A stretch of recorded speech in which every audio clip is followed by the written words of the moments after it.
नमस्कार सभी को मेरे कथा सागर चैनल में आप सभी का हार्दिक स्वागत है।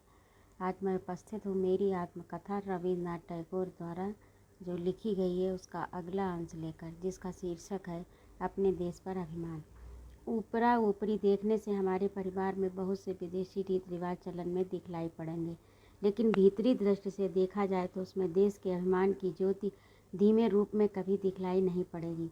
अपने देश के प्रति मेरे पिता में जो आदर था वह उनकी ज़िंदगी में अनेक क्रांतियां होने पर भी कम नहीं हुआ, और वही आदर उनके बेटे पोतों में भी अपने देश के अभिमान के रूप में उतरा है। मैं जिस समय के बारे में लिख रहा हूँ उस समय देश के पढ़े लिखे लोगों ने अपनी जन्मभूमि की भाषा और विचारों का बहिष्कार कर रखा था, लेकिन ऐसी दशा में भी मेरे बड़े भाई ने बांग्ला साहित्य के बढ़ावे के लिए लगातार प्रयत्न किया। मुझे याद है कि एक बार हमारे किसी नए रिश्तेदार के यहाँ से आए हुए अंग्रेजी पत्र को पिताजी ने ज्यों का त्यों वापस कर दिया था।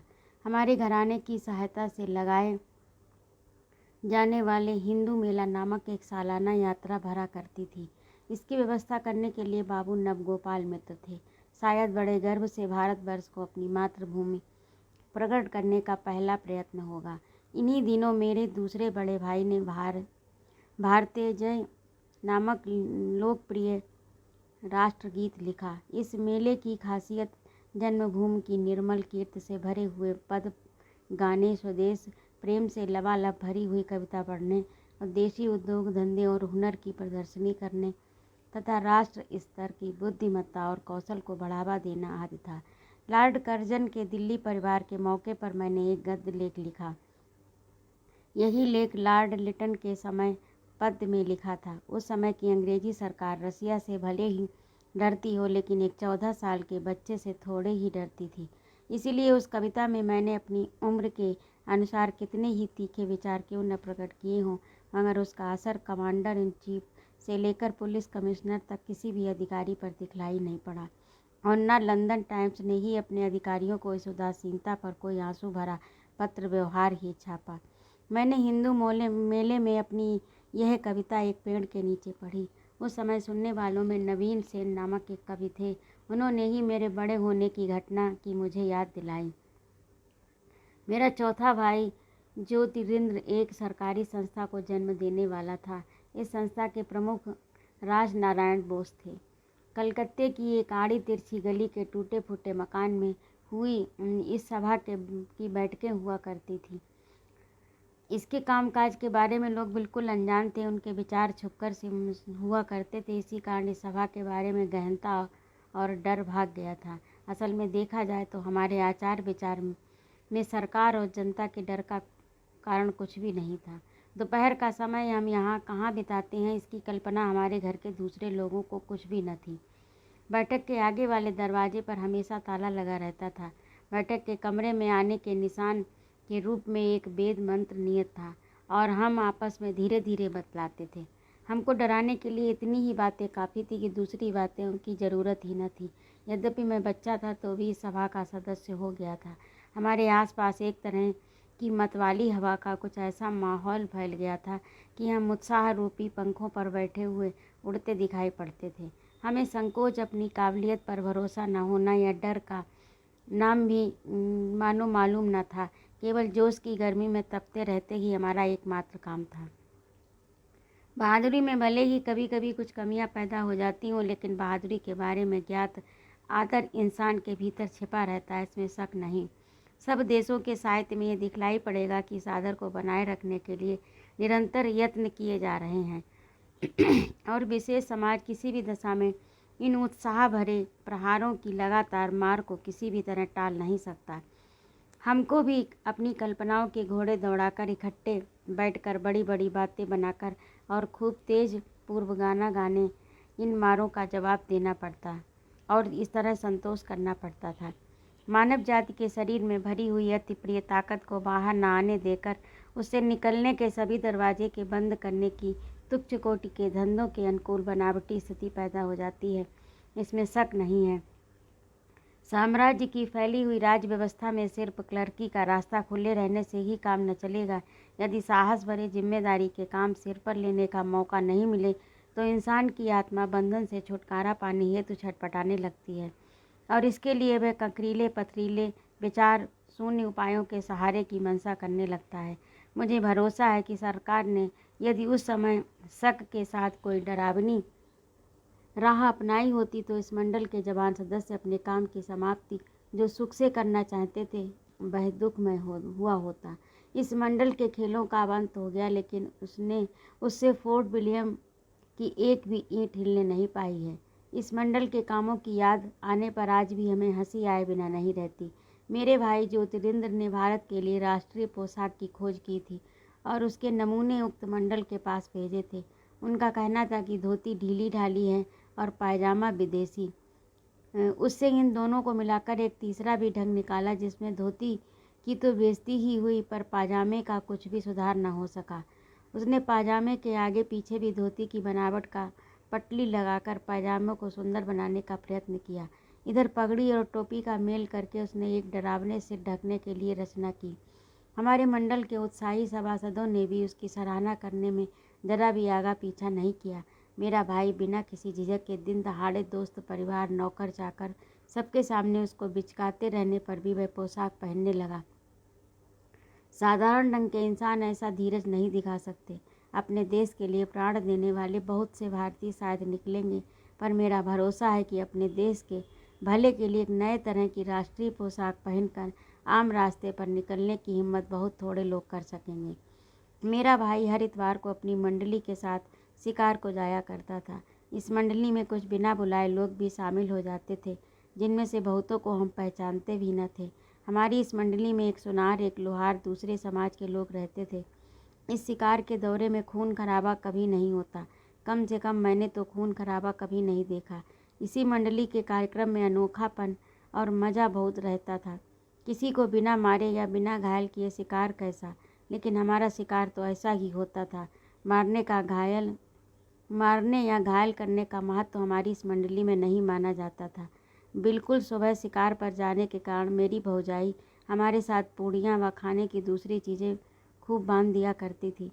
शिकार में मिलने वाली हार जीत से इन चीज़ों का कोई रिश्ता नहीं था, अतः हम भूखे पेट कभी नहीं आना पड़ता था। माणिक टोला के आसपास बगीचों या बागों की कमी नहीं थी।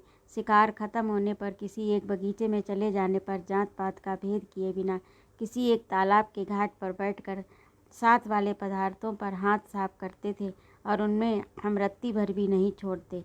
हाँ, इस सामान के रखने के लिए जो बर्तन लाते थे वे जरूर बच रहते थे। इन खून खराबी रहित शिकारी मंडलों में खास उत्साही और रसिक ब्रजबाबू थे। वे मेट्रोपॉलिटन इंस्टीट्यूट के व्यवस्थापक थे। कुछ दिनों तक हमारे ट्यूटर भी रहे। एक दिन बिना मालिक की परवानगी के एक बाग में हम लोग चले गए। अपनी इस गलती को छिपाने के लिए इस बाग के मालिक से बातचीत शुरू करने का एक मज़ेदार ख्याल ब्रजबाबू को आया। वे उससे पूछने लगे, क्यों रे, क्या काका अभी यहाँ आए थे? ये सुनते ही माली ने तुरंत झुककर सलाम किया और कहा, सरकार, इन दिनों मालिक यहाँ नहीं आए। ब्रजबाबू बोले, अच्छा ठीक है। अरे जरा झाड़ पर से हरे नारियल तो तोड़। उस दिन पूरियों का हाथ साफ करने के बाद हमें नारियल का सुंदर मज़ेदार पानी पीने को मिला। हमारी इस मंडली में एक छोटा सा जमींदार भी था। नदी किनारे इसका भी एक बगीचा था। एक दिन जात पात बुलाकर उस जगह हमने खाना खाया। दोपहर के बाद घने बादल उमड़ आए। हम भी बादलों की गड़गड़ाहट के साथ जोर जोर से गाने लगे।